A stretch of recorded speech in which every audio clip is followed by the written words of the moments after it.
Jim, not long to throw in now, but you're still sweating on the fitness of a couple of players. Yeah, I suppose we've had a rough couple of weeks, you know, with Rory and Kevin particularly, and a few other players with knocks and stuff, so we're hoping that the warm-up will sort it all out for us. You come here in confidence, though, I suppose, having won that Ulster title. Well, hopefully, you know, we've got over the finishing line now in our own province, you know, and it's a quarter-final for us, and it's an opportunity, I suppose, to go and play in Croke Park and I suppose in the big stage, and it's a good experience for a lot of the players. A lot of them have played here before in quarter-finals as well, you know, so although there's a good few under-21s in there, you know, there's a good bit of experience there as well, so we're hoping that can be tapped into. You've made it very difficult for teams to score against you, but Kildare, as we know, create plenty of scoring opportunities.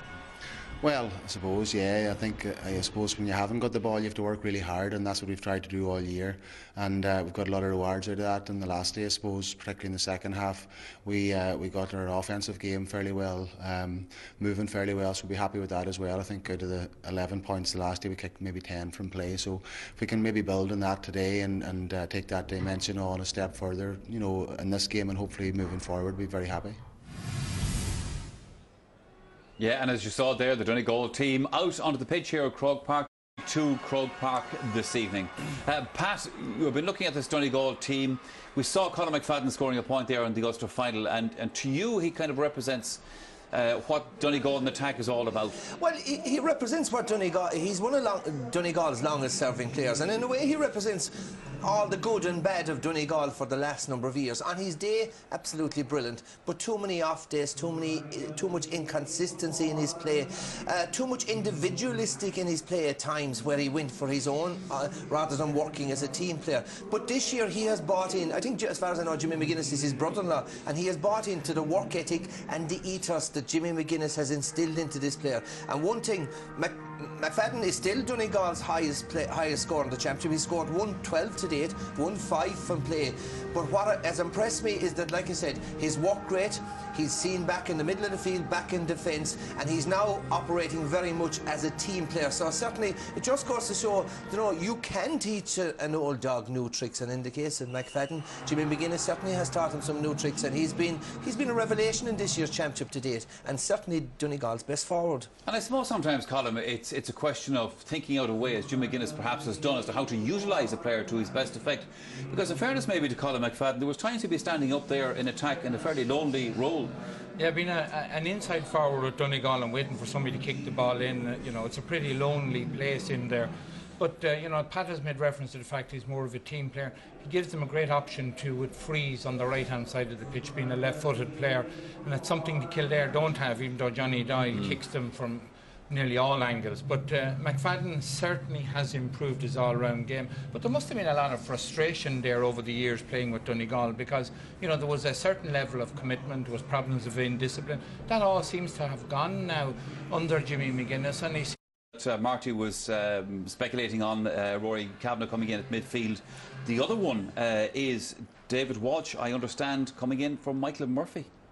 Well, that would be a huge blow. Murphy, I know, had trouble with a hamstring. Yeah, and didn't obviously train during the week. Yeah, so, you know, he's a massive blow, because he's the captain, he's their best player, and even at 22 they've shoved a lot of responsibility onto him, and he's responded, but it's a big blow, and it turns the game. The two subs are, as you can see, in Kavanagh will run around and he'll solo a lot and be a link man, but it certainly puts the game much more in Kildare's favour. Yeah, and it puts huge responsibility now on Colin McFadden, because, like I said, the third highest scorer on the team has scored 1-2 or 1-3, so I mean 21 points.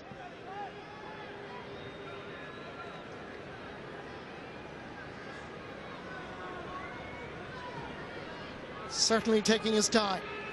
Both players very close to him as well in the run-up to that feature of the first match.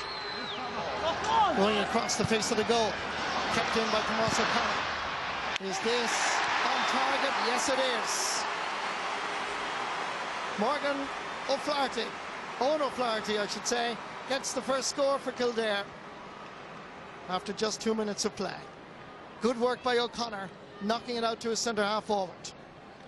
Certainly was good work by O'Connor, but the point it was making, and it was a feature of the Tyrone-Roscommon game, the players just backing off maybe 7-8 metres from frees in an attempt to get into the eye line of the free takers. Certainly something the refs should be watching very carefully. Good. And the possession. Hard to believe he's still only 17. Backfires Kevin Cassidy, All-Star 06, ducking inside. Backfires McBride, he's deadly on the left foot. He's under pressure, and it's gone over the bar.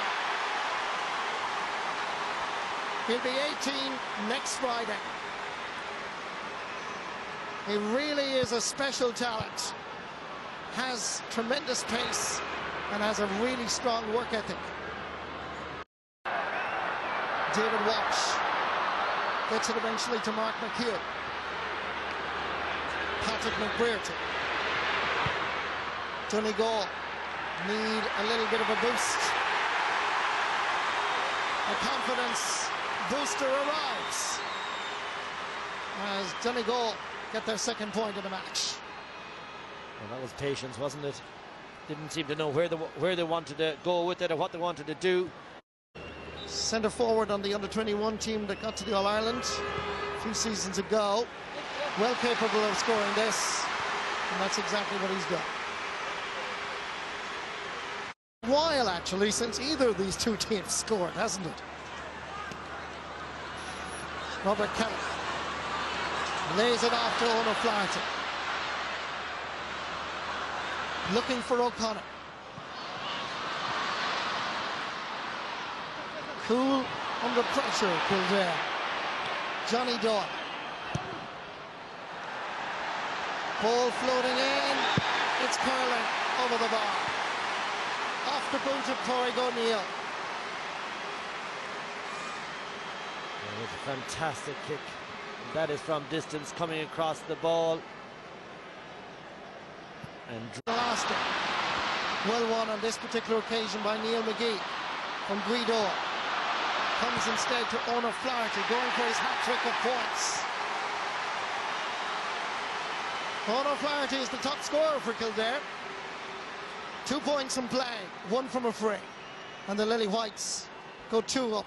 But brilliant work by Tomas Connor. That ball that came in was an ugly one. Very much 50-50. And yet he contested and broke it back out to Flaherty. He picked up the... To the out-rushing Frank McGlynn. Carl Lacey gets by the challenge of Flanagan. Hugh McGrillen stands between the goalposts. Oh, lovely layup. There's a chance for McHugh. He scored against Antrim. Brilliant save by Connolly. Here's Neil Gallagher. Back to McHugh. Chance here. Ryan Bradley. Ball is sent wide. Ona Flaherty lays it off to Eamon Callum. Will he go for it again? There's confidence. Having just missed one, he said to heck with it. I'll get this one. Kildare stretch their lead. Yeah, it's a great one. Lovely little pass inside from O'Flaherty. Opens it up. And that's the confidence you were talking about, Marty. Let's have a go at it. And he puts it over. And you have to say, unless Donegal can... Go back first, Neil Gallagher. Michael Hegarty having a go. Still in play. There's a chance here. The hard-working Mark McHugh finally puts it over the bar. We've been waiting a long time. This is Donegal's first score since the 8th minute. And we've now got 38, almost 39 minutes on the clock. And perhaps to celebrate that. Well, you'd have to say, Pat, if you weren't shown the scoreboard for that first half and just shown the pattern of play, you'd think Kildare were winning this by 10 or 12 points. Which, well, given the amount of possession they have, they probably should be. But, you know, I don't know whether to laugh or cry after seeing that first half. You know, Marty in commentary is normally infectious and upbeat and whatever like that. And halfway through the game he called it entertaining, which it wasn't. Then he downgraded it after 20 minutes to interesting. And then he ended up with 10 minutes to go calling it tense and nail-biting. This was a real turkey of everything that's wrong about Gaelic football. You know, it's like going to the cinema and watching simultaneously a double helping of Hitchcock films. This was a horror show. It's modern football and things are supposed to be involved and there's great brains behind it, but if God help us if this is the way the game of Gaelic football is evolving, where two teams set out their stall to win the game by trying to stop the other crowd from paying. Look, The game of Gaelic football hasn't changed over the last 100 and whatever number of years. The goalposts are still in the same position, the field is still the same size, the ball is still the same shape, and as far as I'm aware of, the team who wins the game is the team who can outscore the opposition. No one has told these two teams, because their main aim is to stop the other team from play, and it's aided and abetted by the stupidity of and the naivety and the innocence of both teams, who when faced with the blanket are short passing, are carrying it into the tackle and are going laterally. Almighty God, Michael, that was a forgettable 35 minutes. I used to enjoy those Hitchcock films, but do you agree with Pat Cullum? Well, I think it's quite an unattractive, boring game if you wanted to see a proper game of football. But I can't agree with Pat. The reason why the teams have to short pass and have to go laterally is because if you take when Kildare are attacking, for example, people won't see that on the screen, but Kildare have a two-man full forward line. There's 4 Donegal players lining up in front of them, and any of the Kildare long balls, a lot of them were bad kicks anyway, any of the long balls that were being kicked in, you know, they were being swallowed up a lot of the time if they were broken out by the defenders. The reason why they can get back is because of the short passing. If they moved the ball quicker and kicked it quicker, they wouldn't be back. That's not true, because Donegal at all times have at least 12 players in their own half of the pitch, and we see that when Donegal are attacking, they never have anybody up supporting their full forward line. And we've picked out a few clips to illustrate this, gentlemen, because they in the first 20... And yet they turned down an early goal. Well, maybe it's exactly the spark that we need for either one of these teams. Ball is dropping in, and it's over the bar.